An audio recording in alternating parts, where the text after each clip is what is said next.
औज़ुबिल्लाहि मिनश्शैतानिर्रजीम बिस्मिल्लाहिर्रहमानिर्रहीम। है नाज़रीन अस्सलाम वालेकुम। आइए मुख्तियार फ़रीद और आप देख रहे हैं मेरी यूट्यूब चैनल। आज की वीडियो ख़ास तौर पर FSC पार्ट 2 मतलब सेकेंड ईयर के तलबा व तालबात के लिए है। उनका इंग्लिश B का पेपर कहाँ से आएगा और कैसे आएगा, क्या क्या चीज़ें आएंगी, तो वो मैंने सारी डिटेल बतानी है। सबसे पहले हमारे पास जो बुक ग्रामर एंड कंपोजिशन की गवर्नमेंट ने इशू की है, जारी की है, उसमें से आप लोगों को बताऊंगा। उसी किताब से ही आप लोगों की करेक्शन आएगी, उसी से ही प्रेपोजिशंस आएंगी, उसी से आप लोगों के इडियम्स आएंगे और उसी से आप लोगों के उर्दू से इंग्लिश ट्रांसलेशन वाले पैराग्राफ आएंगे। अब आप लोग डिटेल समझ लें कि कहाँ कहाँ से आप लोगों की प्रेपोजिशंस आएंगी, कहाँ कहाँ से आप लोगों के सेंटेंस करेक्शन आएगी और कहाँ से आप लोगों के इडियम्स आएंगे और कहाँ से आप लोगों के उर्दू से इंग्लिश पैराग्राफ आएंगे। ये चीज़ें आप लोगों को बतानी हैं। इसके साथ साथ आप लोगों को एसेज भी बता दूंगा। सबसे पहले हम आते हैं प्रेपोजिशंस पे। प्रेपोजिशन पे जो ग्रामर एंड कंपोजिशन की बुक, जिसके मुतल्लिक मैं डिटेल से पहले वीडियो बना चुका हूँ और वो बुक भी आप लोगों को शो करा चुका हूँ, उसी बुक में से पेज नंबर 15 से पेज नंबर 17 मतलब 15 से 17 सफ़ा नंबर से आप लोगों की प्रेपोजिशंस आएंगी। उन्होंने तकरीबन टोटल 47 प्रेपोजिशन दी हुई हैं। अहम तरीन मोस्ट इम्पॉर्टेंट प्रेपोजिशंस 47 प्रेपोजिशंस हैं और यहीं से आप लोगों की 5 नंबर की प्रेपोजिशन जो ऑब्जेक्टिव में आती है वो यहाँ से आएगी। सफ़ा नंबर भी सुन लें, 15 से 17 प्रेपोजिशन टोटल कितने हैं? 47 प्रेपोजिशंस हैं। ये तो आप लोगों को मैंने बता दी प्रेपोजिशन। उसके बाद आ जाते हैं सेंटेंस करेक्शन पे। सेंटेंस करेक्शन जो कि हमारे पास एक बहुत इंपॉर्टेंट क्वेश्चन ऑब्जेक्टिव में होता है। अक्सर बच्चे यहाँ पे गलतियाँ करते हैं, ऑब्जेक्टिव यहीं से ड्रॉप हो जाती हैं बच्चों की। Common correction of common errors वो आप लोगों ने ग्रामर एंड कंपोजिशन से ही करनी है। आप लोगों को बता रहा हूँ पेज नंबर 31 से 45, सफ़ा नंबर 31 से 45, 31 to 45 सफ़ा नंबर आप लोगों की ये सेंटेंस करेक्शन है। इनमें से जो 10-12 पेज बनते हैं यहीं से आप लोगों की करेक्शन आएगी। उन्होंने रूल भी दिए हुए हैं, साथ साथ एग्जांपल्स भी दी हुई हैं। तो वही एग्जांपल्स आप लोग जस्ट कर लें तो आप लोगों की करेक्शन का जो 5 नंबर का सवाल होता है वो बेहतरीन तरीके से आप लोग उसको अटेम्प्ट कर पाएंगे। इसके बाद हम आते हैं ईडियम्स पे।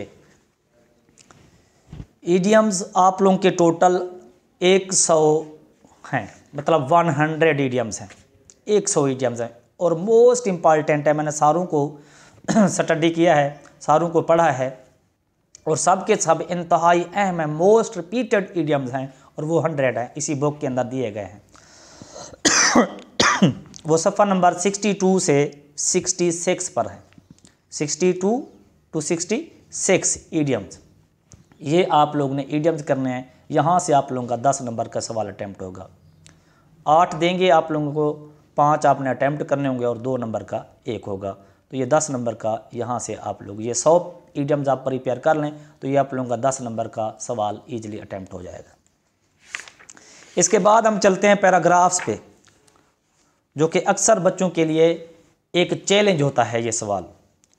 पैराग्राफ का पहले होता था अनसीन पैराग्राफ देते थे, अब अनसीन की बजाय आप लोगों को इस बुक में जो पैराग्राफ आए हुए हैं, ये वाली बुक है, इस बुक में जो पैराग्राफ आए हुए हैं यहाँ से आप लोगों को वो पैराग्राफ देंगे। अब पैराग्राफ कितने हैं?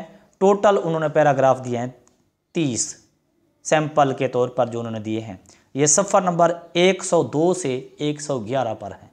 सफ़ा नंबर 102 से सफ़ा नंबर 111 पर आप लोगों के पैराग्राफ दिए गए हैं। उनमें से 10-10 का सेट बनाया गया है। पहला जो सेट है वो 10 पैराग्राफ पर मुश्तमिल है और वो सॉल्व पैराग्राफ हैं। दूसरा सेट 10 पैराग्राफ पर मुश्तमिल है, वो भी सॉल्व पैराग्राफ हैं। और तीसरा सेट जो है उसमें सिर्फ उर्दू पैराग्राफ दिए गए हैं 10 और उनकी इंग्लिश नहीं बनाई गई, मतलब वो अनसॉल्व्ड है। तो आप लोग को अगर हेल्प चाहिए तो मैंने वो 10 जो अनसॉल्व्ड पैराग्राफ है उनकी इंग्लिश भी बनाई हुई है, उनको मैंने सॉल्व कर लिया है, 10 के 10 मैंने सॉल्व किए हुए हैं। अगर आप लोगों को रिटर्न मटेरियल में वो चाहिए तो आप जो है ना मेरी डिस्क्रिप्शन में जाइए, वहाँ पे मैं आप लोगों को लिंक में अपना व्हाट्सएप नंबर दे दूँगा, तो आप मुझसे रब्ता कर सकते हैं और आप लोगों को वो भी मटेरियल प्रोवाइड हो जाएगा। तो 30 पैराग्राफ कर लें अच्छे तरीके से, आप लोगों का 15 नंबर का सवाल अटैम्प्ट होता है, जो कि बच्चे पहले इससे पहले ये समझ लेते थे कि ये सवाल हमारा अटैम्प्ट नहीं होगा। अब वो आप लोगों को टेंशन लेने की ज़रूरत नहीं है। अब आप सिर्फ ये 30 पैराग्राफ तैयार करें और इन्हीं में से आएगा, तो 15 नंबर का ये सवाल भी आप लोगों का बेहतरीन तरीके से आप लोग इसको अटैम्प्ट कर सकते हैं, अगर आप थोड़ी सी कोशिश कर लें। 30 पैराग्राफ तैयार करना है, कोई 100, 200, 250 पैराग्राफ तैयार नहीं करना। इसके बाद हम आते हैं एसेज पे। एसेज आप कर लें, मैं आप लोगों को बता देता हूं। वैसे तो इस बुक में 28-29 एसेज दिए गए हैं, मैं आप लोगों को 7 एसेज बता रहा हूं, बल्कि हाँ 7 बता रहा हूं। आप ये वाले कर लें, इनमें से इंशाल्लाह एक लाजमी अटैम्प्ट हो जाएगा। इंटरनेट एक ऐसे का पहला ऐसे हमारे पास इंटरनेट। दूसरा ऐसे हमारे पास traffic problem in big cities. तीसरा ऐसे है अ विजिट टू अ जू। चौथा हमारे पास ऐसे है विलेज लाइफ। और पांचवा ऐसे है हमारे पास my last day at college. और छठा हमारे पास जो ऐसे है वो है advantages and disadvantages of cell phones.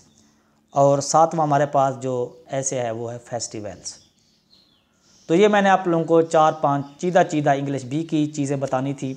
क्या क्या चीज़ें बतानी थी? प्रीपोजिशन जो कि 5 नंबर की होती है, उसके बाद करेक्शन जो कि 5 नंबर के, ऑब्जेक्टिव 10 नंबर का, ये सवाल हो गया प्रीपोजिशन और करेक्शन का। और 10 नंबर का ईडीएम का सवाल हो गया, ये हो गया 20 नंबर। 15 नंबर का सवाल आप लोगों का हो गया जी पैराग्राफ का, तो ये हो जाएंगे 35। और उसके बाद 15 नंबर का सवाल आप लोगों का होता है जी ऐसे का। 15 और 15 30 और 10 40 और 10 50 नंबर का पेपर आप लोग इस बुक से अटेम्प्ट कर सकते हैं, और वो भी अच्छे तरीके से। तो ये मेरी वीडियो बनाने का मकसद यही था कि आप लोगों को बताना था कि किस तरह आप अपने आप को मतलब आसानी के साथ इम्तिहान के लिए प्रिपेयर कर सकते हैं। तो उम्मीद करता हूँ आप मेरी वीडियो को पसंद करेंगे। अगर पसंद है तो मेरे इस चैनल को सब्सक्राइब करना है, अपने दोस्तों के साथ भी शेयर करना है। अपना और अपने दोस्तों का ख्याल रखिए। ओके, अल्लाह हाफिज़।